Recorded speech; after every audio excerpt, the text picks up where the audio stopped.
السلام علیکم ورحمۃ اللہ تعالی وبرکاتہ۔ امید ہے کہ آپ سب خیریت سے ہوں گے۔ شان اولیاء رحمۃ اللہ علیہ پارٹ نمبر 1 آپ کے خدمت میں حاضر کر رہا ہوں۔ اللہ تعالیٰ سے دعا کرتا ہوں کہ اللہ تعالیٰ مجھے حق بیان کرنے کی توفیق عطا فرمائے اور آپ سب کو حق سن کر قبول کرنے اور اس پر عمل کرنے کی توفیق عطا فرمائے۔ اللہ تعالیٰ کا ارشاد گرامی ہے، اللہ تعالیٰ قرآن پاک میں فرماتا ہے، الا ان اولیاء اللہ، خبردار بے شک جو اللہ کے ولی ہیں، لا خوف علیہم، ان پر کوئی خوف نہیں، ولا ہم یحزنون، اور نہ وہ غمگین ہوں گے۔ اللہ کے ولی کون ہوتے ہیں؟ اللہ کے ولی وہ ہوتے ہیں، اللہ تعالیٰ قرآن پاک میں فرماتا ہے، الذین آمنوا وکانوا یتقون، وہ جو ایمان لائے وہ پرہیزگاری کرتے ہیں، مومن بھی ہیں اور متقی بھی ہیں۔ لہم البشری فی الحیات الدنیا وفی الآخرہ، بشارت ہے، خوشخبری ہے واسطے ان کے زندگی میں اور آخرت میں۔ لا تبدیل لکلمات اللہ، اللہ کی باتیں بدلتی نہیں۔ ذالک هو الفوز العظیم، اور یہ بہت بڑی کامیابی ہے۔ 3 آیات کا ترجمہ میں نے آپ حضرات کے سامنے پیش کیا ہے۔ غور کیا جائے تو اللہ سبحانہ تعالیٰ عز و جل نے اپنے ولیوں کی عظمت و شان، ان کی پہچان اور ان کا انجام تک بیان فرما دیا ہے۔ ان کی عظمت و شان یہ ہے، لا خوف علیہم ولا ہم یحزنون۔ اللہ کے ولیوں کی پہچان یہ ہے کہ الذین آمنوا وکانوا یتقون، ان کا انجام یہ ہے، لہم البشری فی الحیات الدنیا وفی الآخرہ، یعنی اللہ تعالیٰ نے ان آیات میں اپنے ولیوں کی عظمت و شان، ان کے پہچان اور ان کے انجام کو بیان فرما دیا۔ ایک بڑی قابل غور بات ہے کہ اللہ تعالیٰ نے اولیاء کرام کا ذکر کیا تو حرف تنبیہ سے شروع فرمایا۔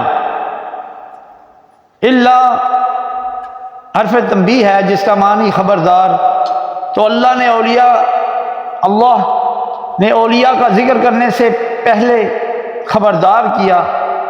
اللہ یعنی خبردار، حالانکہ آپ حضرات قرآن پڑھتے ہیں، جہاں اللہ نے نماز کا ذکر کیا، جہاں اللہ نے روزے کا ذکر کیا، جہاں اللہ عز و جل نے حج کا ذکر کیا، جہاں اللہ عز و جل نے زکوٰۃ کا ذکر کیا، وہاں حرف تنبیہ نہیں فرمایا۔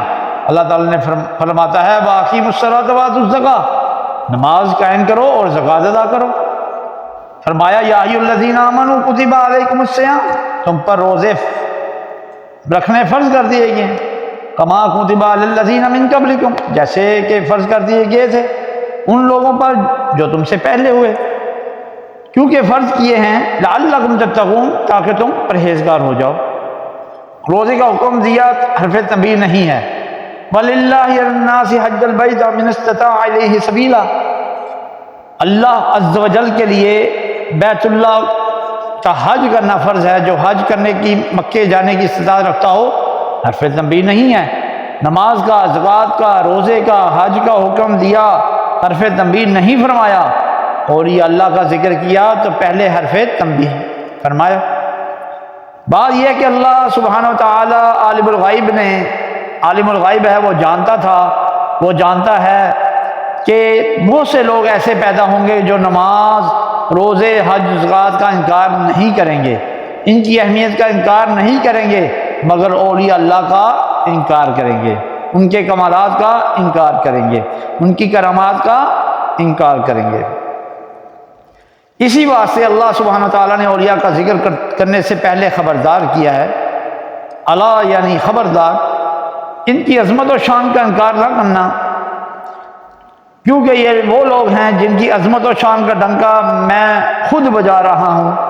اللہ سبحانہ تعالیٰ نے ارشاد فرماتا ہے، الا خبردار، یعنی آپ جانتے ہیں کہ خبردار کا استعمال کس مقام پر ہوتا ہے۔ خبردار اس مقام پر کہتے ہیں جو بڑا نازک ہو، جہاں بہت بڑا خطرہ ہو۔ مثلا آپ بجلی گھر چلے جائیں، جو ہی آپ بجلی گھر میں داخل ہوں گے تو داخل ہوتے ہی آپ کو جگہ جگہ خبرداری کے بورڈ لگے ہوئے نظر آئیں گے، سرخ روشنائی سے لکھا ہوگا خبردار خبردار ڈینجر۔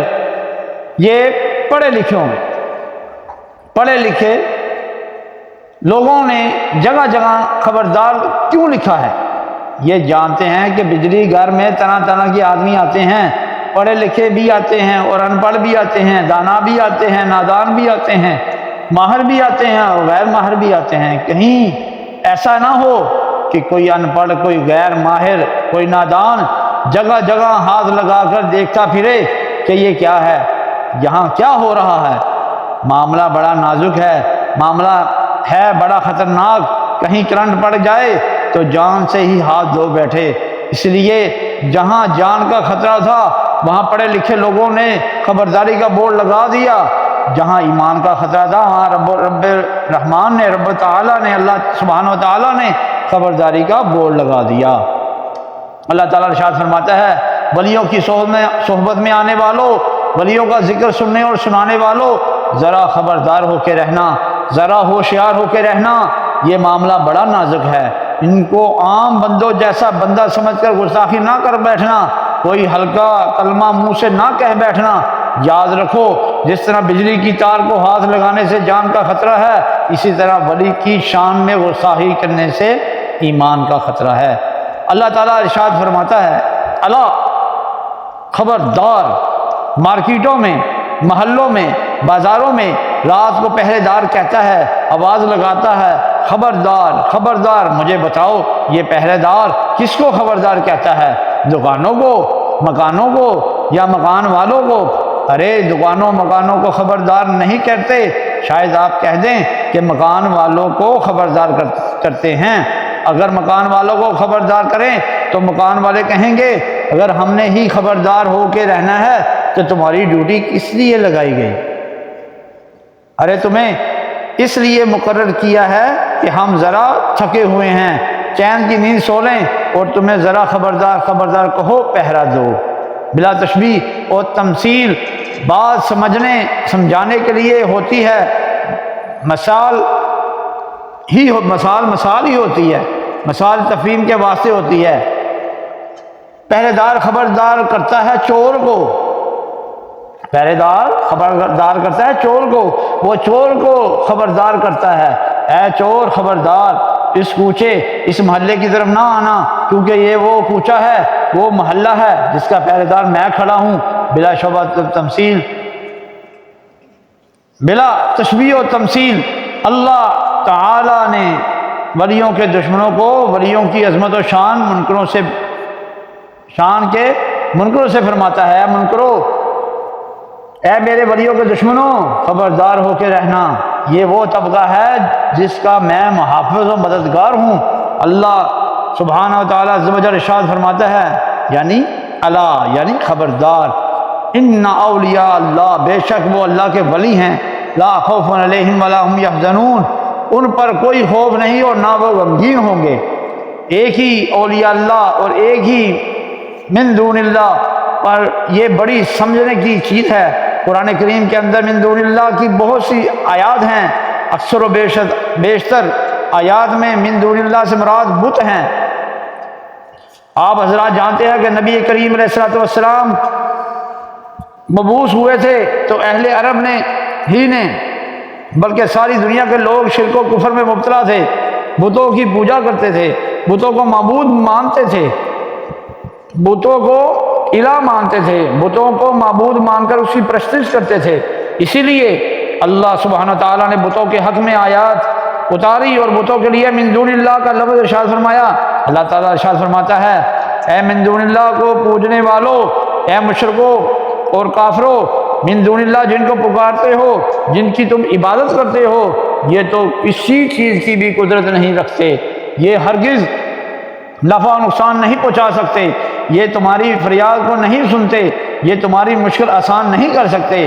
ان کی بے کسی اور بے بسی کا یہ حال ہے کہ اگر ان کے اوپر مکھی بیٹھ جائے تو یہ مکھی بھی نہیں اڑا سکتے۔ اللہ سبحانہ و تعالیٰ عز و جل نے بتوں کے حق میں یہ آیتیں اتاری، اور آج کل یہ ظلم ہو رہا ہے کہ وہی آیات جو اللہ نے بتوں کے حق میں اتاری تھی بت پرستوں کے حق میں اتاری تھی من دون اللہ والی وہی آیتیں نبیوں اور ولیوں پر چسپاں کر کے یہ نتیجہ نکالا جاتا ہے کہ معاذ اللہ نبی ولی کچھ نہیں کر سکتے، کسی کو نفع نقصان نہیں پہنچا سکتے، کسی قسم کی قدرت و اختیار نہیں رکھتے، کسی کی پکار نہیں سنتے، کسی کو کوئی فائدہ نہیں پہنچا سکتے۔ میں آپ سے پوچھتا ہوں کہ اللہ سبحانہ و تعالیٰ آیات تو بتوں کے حق میں اتارے اور ان کو لگا دیا جائے نبیوں اور ولیوں پر، یہ عدل و انصاف ہے یا ظلم ہے؟ یہ تو بہت بڑا ظلم ہے۔ اللہ تعالیٰ قرآن میں پہلے ہی فرما چکا ہے وَنُنَزِّلُ مِنَ الْقُرْآنِ مَا هُوَ شِفَاءٌ وَرَحْمَةٌ لِلْمُؤْمِنِينَ، اور ہم قرآن اتارتے ہیں یہ مومنین کے لیے شفا ہے اور رحمت ہے، رحمت ہی رحمت ہے۔ وَلَا يَزِيدُ الظَّالِمِينَ إِلَّا خَسَارًا، اور قرآن سوائے خسارے کے کچھ بھی نہیں کرتا۔ ان کے خسارے اور ان کے نقصان میں قرآن اضافہ ہی کرتا چلا جاتا ہے۔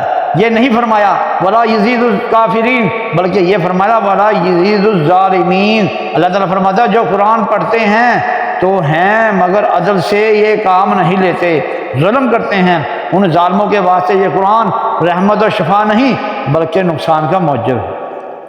دیکھیے اگر متولی ایک آیت اولیاء اللہ پر لگائی تو نقصان ہوا، 2 لگائیں اور نقصان ہوا، 3 لگائیں، حتیٰ کہ جتنی مرتبہ لگاتے گئے اتنے ہی نقصان اور خسارہ بھی بڑھتا ہی چلا گیا۔ اللہ تعالیٰ فرماتا ہے وَلَا يَزِيدُ الظَّالِمِينَ إِلَّا خَسَارًا، اس لیے سمجھ لیجئے ایک ہیں من دون اللہ اور ایک ہیں اولیاء اللہ۔ من دون اللہ کچھ نہیں کر سکتے، اولیاء اللہ کی عطا سے سب کچھ کر سکتے ہیں، اللہ کی عطا سے، اللہ عز و جل کی عطا سے جو میرا رب انہیں عطا کرے تو وہ بڑا کچھ کر سکتے ہیں، ان کا اپنا کوئی نہیں ہے، عطائی ہے، عطائی طاقت ہے، اللہ کی عطا کی ہوئی طاقت ہے۔ چنانچہ 2-3 آیات پیش کرتا ہوں، آپ حضرات کو اولیاء اللہ میں من دون اللہ کا اندازہ ہو جائے گا۔ ارشاد ہے وَمَا لَكُم مِّن دُونِ اللَّهِ مِن وَلِيٍّ وَلَا نَصِيرٍ، وَمَا لَكُم اور نہیں ہے تمہارے لیے من دون اللہ، ہم لوگ کہتے ہیں ان آیتوں میں من دون سے مراد بت ہیں، من دون اللہ من ولی، اللہ کے سوا تمہارا کوئی ولی نہیں، وَمَا لَكُم اور نہیں تمہارے واسطے من دون اللہ کے سوا من ولی کوئی ولی ولا نصیر اور کوئی مددگار، اللہ عز و جل کے سوا تمہارا کوئی ولی نہیں۔ اچھا اب دوسری آیت دیکھو انما ولیکم اللہ ورسولہ والذین آمنوا، تمہارا ولی اللہ بھی ہے اور اس کا رسول بھی ہے اور کامل ایمان والے بھی ہیں۔ پہلی آیت میں بتایا اللہ سبحانہ تعالیٰ کے سوا تمہارا کوئی ولی نہیں، دوسری آیت میں بتایا اللہ بھی تمہارا ولی ہے، اس کا رسول بھی اور تمہارا ولی ہے، اور کامل ایمان، جو ایمان والے کامل والے ہیں وہ بھی تمہارے ولی ہیں۔ یہ تو تضاد ہو گیا اور قرآن میں تضاد نہیں، یہ تو اختلاف ہو گیا اور قرآن میں اختلاف نہیں۔ وَلَوْ كَانَ عِنْدَ خَيْرُ اللَّهِ لَوَجَدَ وَفِيهِ اخْتَلَافًا كَثِيرًا، اگر یہ قرآن کسی اور کی طرف سے نازل ہوتا تو تم اس پر بڑا اختلاف کرتے، چونکہ نازل کرنے والا اللہ عز و جل ہے، جسے اولین و آخرین کا علم ہے، جس کا علم قدیم ہے، جس کے کلام میں کوئی تضاد و اختلاف نہیں ہے۔ قرآن کہہ رہا ہے اختلاف نہیں ہے، پہلی آیت میں ہے کوئی ولی نہیں، کوئی ولی نہیں، اور دوسری آیت میں ہے اللہ بھی، اس کا رسول بھی، ایمان والے بھی ولی ہیں۔ اب بتائیے اس تضاد و اس اختلاف کو کیسے رفع کیا جائے؟ اس لیے وہی بات یاد رکھیں، پہلی آیت میں ایک لفظ ہے من دون اللہ کا، وما لکم من دون اللہ، من دون اللہ لفظ آیا ہے یا نہیں، اور من دون اللہ سے مراد بت ہیں۔ اب کوئی اختلاف نہیں رہے گا۔ اللہ تعالیٰ عز و جل ارشاد فرماتا ہے وما لکم من دون اللہ من ولی ولا نصیر، تمہارے لیے بتوں میں کوئی ولی نہیں، کیونکہ من دون اللہ سے مراد بت ہیں۔ اچھا یا اللہ عز و جل بتوں میں تو ہمارا کوئی ولی نہیں، ویسے کوئی ہمارا ولی ہے؟ اللہ ارشاد فرماتا ہے انما ولیکم اللہ ورسولہ، میں اور میرا رسول ولی ہیں۔ قرآن میں تو اختلاف نہیں، جیسے میں پہلے بھی عرض کرتا ہوں ایمان والے بھی ولی ہیں جی، قرآن میں تو اختلاف نہیں، اختلاف پیدا کر دیا جاتا ہے۔ اور سنو، من دون اللہ سے مراد نبیوں اور ولیوں کو بھی لیا جائے تو اللہ تعالیٰ کافروں سے ارشاد فرماتا ہے انکم وما تعبدون من دون اللہ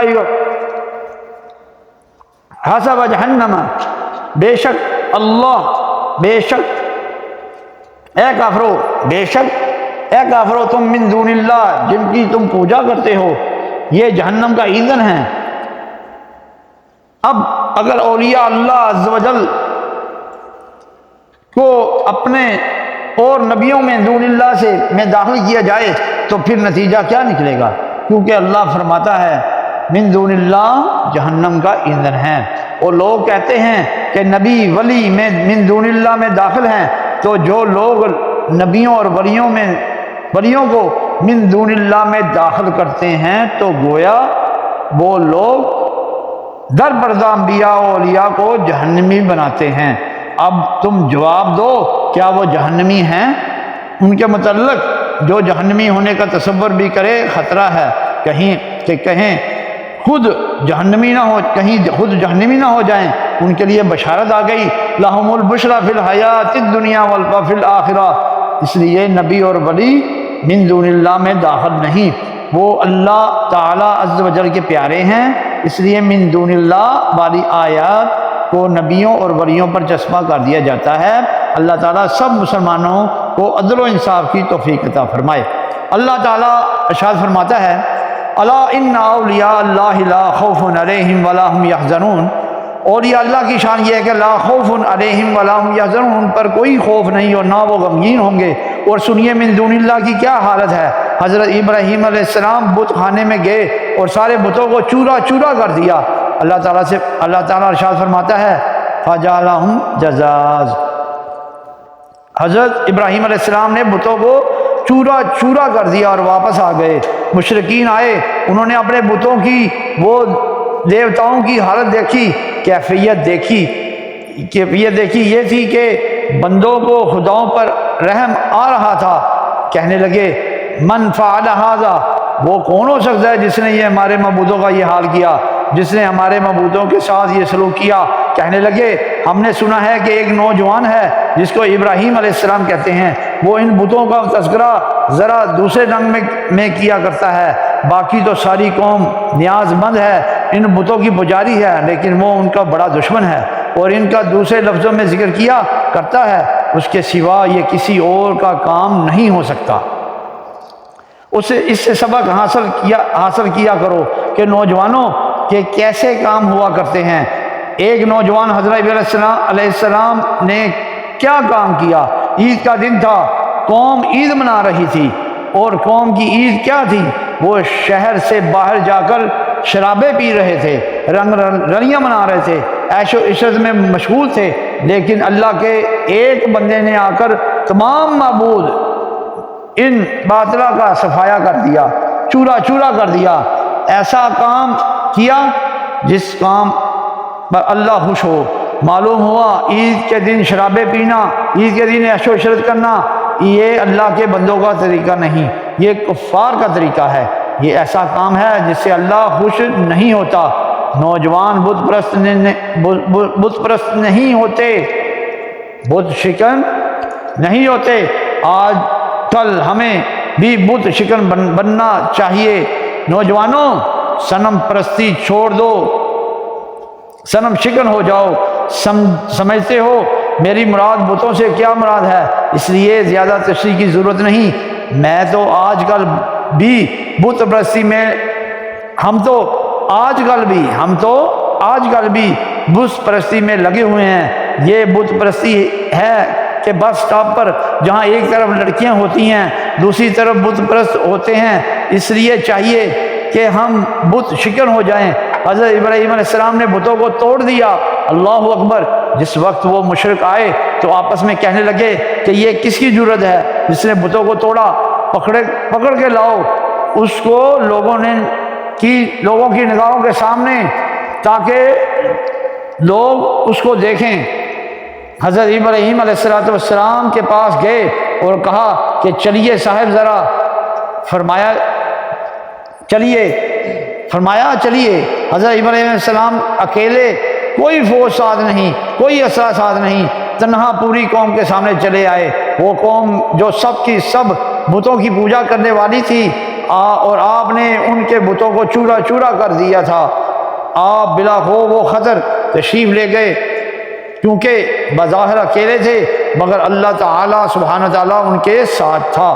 اللہ عز و جل جو ان کے ساتھ تھا تو پھر وہ اکیلے کیسے ہوئے؟ ارے میاں، جن کے ساتھ اللہ عز و جل ہو کوئی ان کو مغلوب کر سکتا ہے؟ کوئی ان کو مرعوب کر سکتا ہے؟ نہیں نہیں، ہرگز نہیں۔ حضرت ابراہیم علیہ السلام تشریف لائے، جس وقت آئے تو قوم نے کہا اے ابراہیم، کیا تو نے ہمارے بتوں کے ساتھ یہ سلوک کیا ہے؟ آپ نے فرمایا یہ بڑا بت ہے، اسی نے کیا ہوگا، کیونکہ کلاڑا تو اسی کے کندھے پر رکھا ہوا ہے، اس سے پوچھ لو۔ اس لیے کہ بڑوں کو چھوٹوں پر غصہ ہی آ ہی جاتا ہے، تو کہیں ایسا نہ ہو کہ اسے بڑے ہو کر کو غصہ آ گیا تو اس نے چھوٹوں کا صفایا کر دیا۔ نہیں تو پھر ایسا کرو کہ ان چھوٹوں سے پوچھ لو کہ تمہیں کس نے مارا ہے؟ اے چھوٹو، چورا چورا ہونے والو، تم ہی بتا دو تمہیں کس نے چورا چورا کیا ہے؟ بات بڑی لاجواب تھی۔ جس وقت آپ نے یہ فرمایا، انہوں نے بڑی حجت کے ساتھ، بڑی ندامت کے ساتھ گردن جھکا لی اور بڑے شرمسار ہو کر کہنے لگے اے ابراہیم علیہ السلام، تو اچھی طرح جانتا ہے کہ یہ بول نہیں سکتے، بس ان کا یہ کہنا تھا کہ آپ کو موقع مل گیا کوئی حجت، کیونکہ حجت قائم ہو گئی تھی۔ آپ نے ارشاد فرمایا انا تعبدون من دون اللہ، ارے کچھ تو عقل سے کام لو، افسوس ہے، افسوس تم پر ہے اور تف ہے تمہارے ان بتوں پر جو من دون اللہ ہیں۔ ارے کچھ تو خیال کرو کہ ان کو ٹکڑے ٹکڑے کر دیا جائے، ان کو چورا چورا کر دیا جائے تو یہ اپنے آپ کو نہیں بچا سکتے۔ اگر یہ اپنے آپ کو بچا سکتے تو تمہیں کیا نفع و نقصان پہنچائیں گے؟ ان کی بے کسی اور بے بسی کا یہ عالم ہے کہ یہ اپنے چورا چورا کرنے والے کا نام تک نہیں بتا سکتے، تو تمہیں کیا بچائیں گے اور تمہیں کیا نفع نقصان پہنچائیں گے؟ ان لکم ولما تعبدون من دون اللہ، اس لیے من دون اللہ سے مراد بت ہیں۔ اللہ تعالیٰ ارشاد فرماتا ہے افسوس ہے تم پر اور تمہارے یہ جو من دون اللہ بت ہیں ان پر۔ آپ نے سنا کہ من دون اللہ کچھ نہیں کر سکتے، ان کو چورا چورا کر دیا جائے، ان کو ٹکڑے ٹکڑے کر دیا جائے، ان پر مکھی بیٹھ جائے اسے اڑا نہیں سکتے۔ اب سنو اولیاء اللہ کیا کر سکتے ہیں۔ اولیاء اللہ اگر اشارہ کر دیں تو بت بھی کچھ کرنے لگ جاتے ہیں۔ حضرت مولانا غلام رسول، جنہوں نے حضرت یوسف علیہ السلام کے حالات پر کتاب لکھی، ان کے پڑوس میں ایک مندر تھا، ہندوؤں کے شادی ہوئی، وہ دلہن کے لیے مندر میں گئے، لڑکی کے ہاتھ میں پلیٹ تھی جس میں لڈو تھے، وہ پلیٹ آگے کر کے بت سے کہنے لگے اسے کھاؤ، اسے کھاؤ۔ وہ تو بت تھا، کیسے کھاتا؟ مولانا صاحب ساتھ تھے، فرمانے لگے بھائی کھاتا کیوں نہیں؟ یہ تجھے کہہ رہی ہے کھا لے تو کھا لے۔ بت لڈو کھانے لگ گیا، کیونکہ اللہ والے نے فرمایا تھا کھا لے۔ وہ ساری پلیٹ ہی صاف کر گیا۔ وہ لڑکی جب واپس آئی تو پلیٹ خالی تھی۔ اس نے پوچھا لڈو کہاں گئے؟ سہیلی کہنے لگی لڈو تو بت کھا گیا۔ سب گھر والے کہنے لگے کہ لڑکی تو کوئی بھوکے گھر کی ہے، لڈو کھا گئی خود اور نام بت کا لیتی ہے، یہ تو بھوکی کہیں تھی، ہمارے گھر آ گئی، لڈو خود کھائے اور نام بت کا لے رہی ہے۔ ان بتوں نے آج تک لڈو تو کیا مکھی بھی نہیں کھائی۔ لڑکی کہنے لگی مجھے بت کی قسم وہی کھا گیا۔ سب کہنے لگے اس نے تو کبھی کچھ کھایا ہی نہیں۔ لڑکی کہنے لگی ایسا کرو تم ایک پلیٹ لڈو اور لا دو، میں پھر اس کے پاس لے جاتی ہوں۔ وہ پلیٹ لے آئے اور ساتھ تماشائی بھی آ گئے۔ وہ لڑکی بت کے پاس لڈو دے گئی، پلیٹ آگے رکھ دی اور کہا کھا بھی، اس نے نہ کھائے۔ اب وہ رونے لگی اور اصرار کر رہی کہ کھاؤ بھی ورنہ یہ سب کہیں گے بھوکے گھر کی لڑکی ہے۔ نہیں کھائے گی تو میری عزت نہیں رہے گی۔ لڑکی نے دائیں طرف دیکھا، جدھر پہلے آواز آئی تھی ادھر منہ کر کے کہنے لگی، اے آواز دینے والے ایک مرتبہ پھر آ جا ورنہ میری عزت خاک میں مل جائے گی۔ اس نے جب پکارا تو حضرت صاحب پھر آ گئے اور کہنے لگے، بھائی جب تجھ سے یہ جو کہہ رہی ہے تو تو کھاتا ہے کیوں نہیں؟ وہ بت پھر کھانے لگ گیا۔ ارے جب اللہ والوں کی نظر ہو جائے تو پھر بے جان بت بھی کچھ نہ کچھ کرنے لگ جاتے ہیں۔ تو میرے دوستو، سب سے بڑی وجہ یہ ہے کہ اللہ عز و جل، اللہ سبحانہ و تعالیٰ کی حکمتیں ہیں۔ اللہ تعالیٰ ان حکمتوں کو جانتا ہے، جو کچھ کرتا ہے بہتر کرتا ہے۔ اللہ عز و جل کی ہر کام میں حکمت ہے۔ یہ الگ بات ہے کہ ہماری سمجھ اس حکمت تک پہنچنے یا نہ پہنچے، ہماری سمجھ اس کی حکمت تک پہنچے یا نہ پہنچے۔ لیکن ایک بات اور بھی ہے جو میں آپ کو بتانا چاہتا ہوں، اور یہ میں اپنی طرف سے نہیں کہتا، اللہ تعالیٰ کا فرمان پیش کر رہا ہوں۔ اللہ تعالیٰ ارشاد فرماتا ہے، اور یہ بات یاد رکھنا مسلمانوں کے لیے ضروری ہے، اللہ تعالیٰ نے سب کو ڈیل دے رکھی ہے۔ اللہ تعالیٰ ارشاد فرماتا ہے، جب بندے برائیاں کرتے ہیں، نافرمانیاں کرتے ہیں، ظلم کرتے ہیں، ان کے اندر بھی جان پڑ جائے، اور اس کی عظمت ہے، جس کے پاس کتاب کا کچھ علم تھا، علم کی برکت دیکھو کیا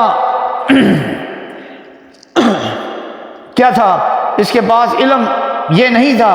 وہ بولا جس کے پاس بڑی دولت تھی، وہ بولے جس کے پاس جبہ تھا، نہیں، وہ بولا جس کے پاس علم تھا۔ جو آپ کا صحابی تھا، اس کا نام تھا عاصم بن برخیہ، وہ بولا، کیا کہنے لگا، یا نبی اللہ، میں اس تخت کو آپ کے پاس لاتا ہوں، ہاں جی، آپ کے پاس لاتا ہوں، انا آتی کا بھی، انا، میں لاتا ہوں، یہ کہتے ہیں کچھ کر ہی نہیں سکتے۔ اس نے کہا، انا، میں آتی کا، میں لاتا ہوں، وہ اتنی دور پڑا ہوا تھا، اتنا وزنی، اور اس کو میں لاتا ہوں، اور کتنی جلدی لاؤں گا، کتنی دیر میں لاؤں گا، قبل ان یرتد الیک طرف، آنکھ چپکنے، آپ کی آنکھ جھپکنے سے پہلے لا دوں گا۔ یہ اللہ کا کلام ہے، اللہ کے کلام میں مبالغہ نہیں ہوتا۔ اللہ تعالیٰ کا کلام افراق و تفریق سے پاک اور منزہ ہے۔ شاعر کے کلام میں مبالغہ ہو سکتا ہے، لیکن یہ تو قرآن پاک ہے جو مبنی پر، حقیقت پر مبنی ہے، جس کا ایک ایک حرف ایسا ہے جس پر ایمان لانا ضروری ہے۔ اللہ فرما رہا ہے، اس نے کیا کہا، میں آنکھ جھپکنے سے پہلے لاتا ہوں۔ آنکھ جھپکنے میں کتنی دیر لگتی ہے، مگر وہ اللہ کا بندہ کہا اس نے پہلے، میں کہا اس سے بھی پہلے لاتا ہوں۔ حضرت سلیمان علیہ السلام لاؤ، انہوں نے کہا لاؤ، اس نے کہا یہ لیجئے، یہ پڑا ہے، ھذا من فضل ربی، سبحان اللہ۔ فلما را، جب حضرت سلیمان علیہ السلام نے دیکھا تخت ان کے پاس پڑا ہوا تھا، دیکھ کر فرمانے لگے، ھذا من فضل ربی، یہ میرے رب کا فضل ہے۔ تو اللہ والے بھی ایسے کہتے ہیں، جو اللہ والے ہوتے ہیں نا، جو بھی کام کرتے ہیں وہ یہی کہتے ہیں، ھذا من فضل ربی، کہ میرے رب کا یہ فضل ہے، میرا کوئی کمال نہیں ہے۔ کیا آپ جو بتا رہے ہیں دیکھنے والے، میرے رب کا ذرا فضل تو دیکھو، ذرا دیکھو تو صحیح، جس جبار کے غلاموں کو یہ شان ہے تو ان کے آقا کی کیا شان ہوگی؟ ذرا میرے رب کا فضل دیکھو، مجھے کیسے کیسے غلام اور امتی عطا فرمائے۔ ھذا من فضل ربی، یہ میرے رب کا فضل ہے۔ اللہ کا ولی آنکھ جھپکنے سے پہلے تخت لے آیا، معلوم ہوا من دون اللہ کچھ نہیں کر سکتے، اولیاء اللہ کی عطا سے بہت کچھ کر سکتے ہیں۔ ہمارے میں جو تھوڑی سی کنفیوژن پائی جاتی ہے، ہمیں مس گائیڈ کیا جاتا ہے کہ جی اللہ کا ولی سب کچھ کرتا ہے، اللہ کا ولی نہیں، اللہ کی عطا سے کرتا ہے۔ تھوڑا سا سمجھنے میں، سمجھانے میں تھوڑا سا کہتے ہیں کہ اللہ کی عطا سے اللہ کا ولی جو کچھ کرتا ہے اللہ کی عطا سے کرتا ہے۔ یہ بھی سن لو، اولیاء اللہ کیسے کر لیتے ہیں، ان کو یہ درجہ، یہ مرتبہ، یہ قدرت کیسے عطا ہوتی ہے۔ الذین یذکرون اللہ قیاما وقعودا وعلی جنوبہم، وہ اللہ کا ذکر کرتے ہیں اٹھتے ہوئے، اٹھے ہوئے، بیٹھے ہوئے، لیٹے ہوئے، کھڑے ہو تو اللہ کا ذکر، بیٹھے ہوں تو اللہ کا ذکر، کروٹ لیں اور تو اللہ کا ذکر، لیٹے ہوں تو اللہ کا ذکر، کسی حالت میں اللہ کی یاد سے غافل نہیں ہوتے، کیونکہ ان کو سبق کیا دیا جاتا ہے؟ جناب سلطان العارفین حضرت سلطان باہو رحمۃ اللہ فرماتے ہیں، جو دم غافل سو دم کافر، سانو مرشد اے پڑھایا ہو، کھڑے ہوئے، بیٹھے ہوئے، لیٹے ہوئے، ہر حال میں اللہ کا ذکر کرتے ہیں، ذکر کھڑے بیٹھے لیٹے کسی حالت میں بھی اللہ کو کی یاد سے غافل نہیں ہوتے۔ راتیں ان کی کیسے گزرتی ہیں؟ جن کی راتیں سو کر گزرتی ہیں، تاش کھیل کر گزرتی ہے، سینماؤں میں جا کر گزرتی ہے، غفلت میں گزرتی ہے، موبائل دیکھ کر گزرتی ہے، گندی گندی حرکتوں میں گزرتی ہے، معاذ اللہ۔ اللہ تعالیٰ ارشاد فرماتا ہے والذین یبیتون لربہم، وہ رات کو گزار دیتے ہیں رب کے واسطے، سجدا و قیاما، سجدہ کرتے ہوئے اور قیام کرتے ہیں۔ ساری دنیا محو خواب ہوتی ہے، کوئی کسی شغل میں، کوئی کسی شغل میں، اللہ والے جو ہیں وہ کھڑے ہوئے، بیٹھے ہوئے، لیٹے ہوئے، ہر حالت میں اللہ کا ذکر کرتے ہیں۔ وہ کس طرح رات گزارتے ہیں؟ سجدا و قیاما، سجدہ کرتے اور قیام کرتے ہیں۔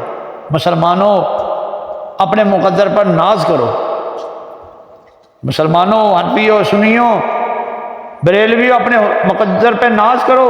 ہمارے امام اعظم ابو حنیفہ رضی اللہ تعالیٰ عنہ نے عشاء کے وضو سے فجر کی نماز 40 سال تک پڑھائی۔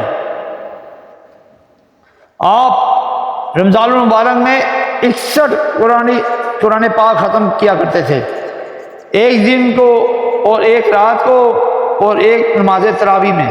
جس مقام پر آپ کی وفات ہوئی،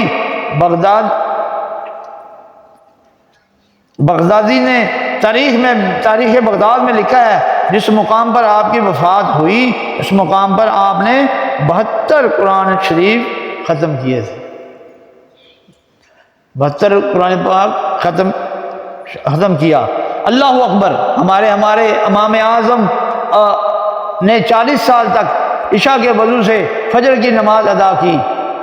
یہ تو ہیں ہمارے امام اعظم، ایک ہیں ہمارے غوث اعظم شیخ محقق سیدنا عبدالحق محدث دہلوی رحمۃ اللہ علیہ اپنی کتاب اخبار الاحیار میں شریف میں فرماتے ہیں کہ غوث الاعظم رحمۃ اللہ علیہ نے بھی عشاء کے وضو سے فجر کی نماز پڑھی، اور غوث اعظم فرماتے ہیں میں نے 15 سال مسلسل اسی طرح گزارے کہ ایک ٹانگ پر کھڑے ہو کر عشاء اور فجر کے درمیان میں ہر روز پورا قرآن پاک ختم کیا تھا۔